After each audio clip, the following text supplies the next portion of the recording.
السلام علیکم ملګرو د ایران د سپریم لیډر کوم چې په 28 فروری باندې شهید شوی وو په جنگ کې نو هغه چې کوم دی دغه اخیری مراسم شروع دي د هغه جنازه په 4 جولای باندې وشوله لہذا د هغه چې کوم د جنازې مراسم دي خو به تقریبا تر 10 تاریخ پورې روان وي خو زه درته د هغې د ایران د ډیپلومیسي د هغوی لیډرشپ او د دې جنازې کې داسې چیزونه چې هغې نه موږ ته د دوی د قابلیت د دوی د لیډرشپ څومره په زبردستي طریقې سره د هغوی د اهلیت شو کېږي نو په هغې اړه سره لږې خبرې کوم ملګرو که تاسو خیال وکړئ که نه نو زه نن دا خبره د سپریم لیډر آیت الله علي خامنې د جنازې په اړه کوم په دې جنازه کې داسې ډېر شیزونه وشول چې هغه په اړه انټرنیشنل میډیا باندې ډېرې چرچې شروع دي او ډېرې خبرې شروع دي چې دا جنازه اصل کې یو ډیپلومیټک فنرل و مطلب یو ډیپلومیټک جنازه وه په دې کې ایران داسې ډېرې اشارې وکړلې چې په هغې کې ډیپلومیسي وه ملګرو یو خبره درته کوم چې د ایران چې کوم لیډرشپ دی که نه هغې باندې په دې جنګ کې ما د اول سار نه په دې باندې زما نظر دی بلکې ستاسو به هم پې نظر وي چې هغوی په څه طریقې سره خپل قوم لیډ کوي او دا هغه لیډرشپ دی که نه چې دا چې ایران چې نن سبا د سوپر پاور خلاف جنګیږي د اسرائیل خلاف جنګیږي نو صرف اور صرف د دوی د لیډرشپ په وجه باندې اوس دې ته ما ایجوکیټډ لیکلي دي د ایران چې کوم لیډرشپ دی دا ټول ایجوکیټډ دی اوس ایجوکیټډ خو د هر ملک لیډرشپ تاسو په زړه کې به دا سوال پیدا چې دا څنګه چل دی د هر ملک وي خو د هر ملک ولا په قابلیت باندې دې ځای ته نه وي راغلی مطلب چې هغه یو اهل دی یا قابلیت دی فرض کړئ د امریکې د صدر خبره به درته وکړم تاسو څه وایئ چې په خپل ټیلنټ په قابلیت باندې د امریکې پریزیډنټ شو نو د هغه قابلیت خو تاسو وینئ که نه هغه ډیپلومیسي د هغه سیاست خو تاسو وینئ چې هغه د الفاظ هغه د خبرې اړ پولیټیکل لهجه ده نه پولیټیکل خبرې دي نه او نه د دومره غټ سوپر پاور صدر دا شانتې خبرې او دا شانتې کوي نه که نه چې راغلی دی د خپل مالدارتوب د پیسې په وجه مخکې راغلی دی او دلته که زموږ ملک وګورئ او که هر یو ملک وګورئ بس چې لږ جایدادونه وي جګیردار وي او ښه پاورفول وي نو هغه په د پولیټکس کې مخې ته راځي او لیډرشپ کوي نو د هغې په وجه باندې هغه ته د اندازه نه کېږي د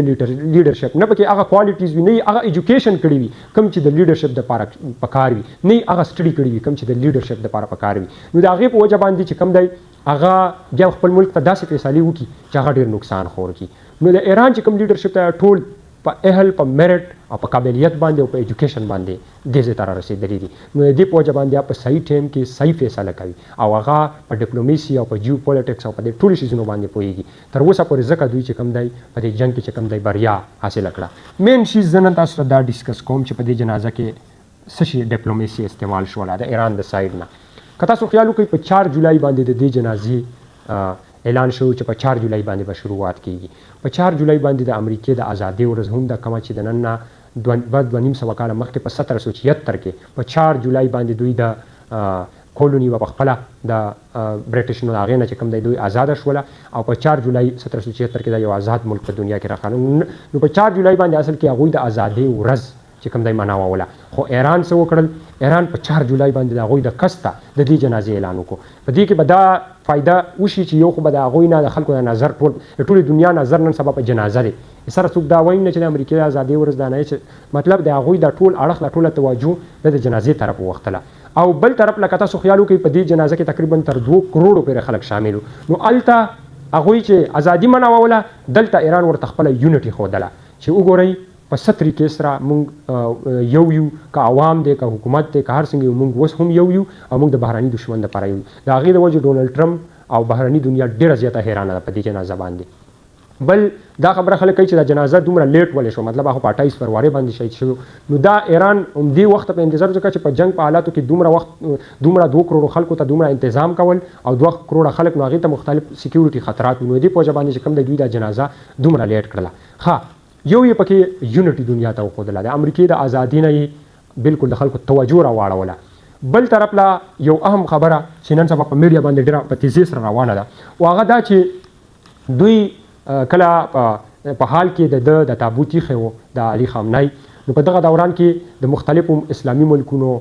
وفدونه راتلل او په هغې باندې به یې حاضري لګوله نو ایران لکه دې ته اوس وګوره دې سوچ ته وګوره دې ډیپلومیسي ته اوس که خلک هر څومره ووایي هغوی خو سرکاري طور باندې دا خبره نه کوي خو خلک خبره خو ښکاره ده چې کم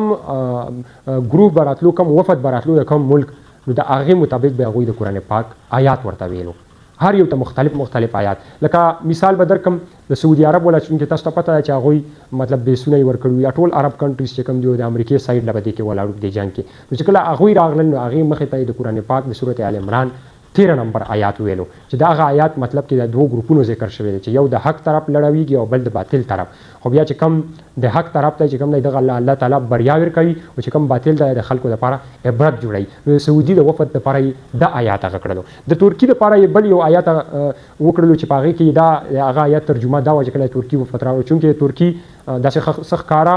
سپورټ نه و د ایران سره په جنګ کې. نو هغوی دپاره یې دا آیات هغه کو چې کم خلک د جهاد نه رستو کېږي پیټ پیچې ځي نو هغوی دپاره الله تعالی چې کوم ریزلټ دی هغه یې په آیات کې ورته بیان کړلو. دغه شانتې چې کم یو بیا د حزب الله راغللو لبنان ولا چې کم راغله د هغوی دپاره هغه آیات د قرآن پاک هغه کړو. اوس بیا ویډیو اوږدېږي آیاتونه پکې اوس نشم ویلی خو په هغې کې هغې دا مقصد و چې په خلکو باندې په کومو خلکو باندې سختي راځي جهاد سختي تکلیفونه هغوی ته به الله تعالی وروستو د هغې ریزلټ هم ورکوي د هغې نتایج به هم ورکوي. او د پاکستان ولا دپاره چې کوم دی هغه یو دعا کېږي مطلب چې نبی کریم صلی الله علیه وسلم کله دعا کوله یو دعا د الله نه د خیر غوښتل نو هغه آیات یې ورته وویله. خیر په دې کې خو دومره څه هغه نشته خو مطلب د هر یو ملک دپاره ډفرنټ آیات چې هغه یو اشاره وه د هغوی دپاره. نو په دې طریقې سره سټرانګ لیډرشپ او لیډرشپ چې کله ایجوکیټډ وي هغوی هر طرف له سوچ وي او هغوی په هر څه پوهېږي. نو نن که ایران دومره په دنیا کې سر اوچت پاتې شولو او یو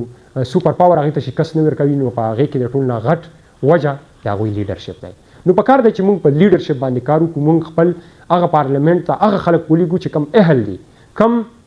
قابل دي کم ایجوکیټډ دي نه چې هغه خلک چې جاګیردار دي هغوی په پاور باندې مخکې ځي. په کار دی چې عوام د دې مخنیوی کولی شي. نو که چېرته هغه خلک موږ مخکې بوتلل نو موږ به هېڅکله د چا غلام هم نشو او هېڅکله به چا له سر هم ټیټ نه کړو.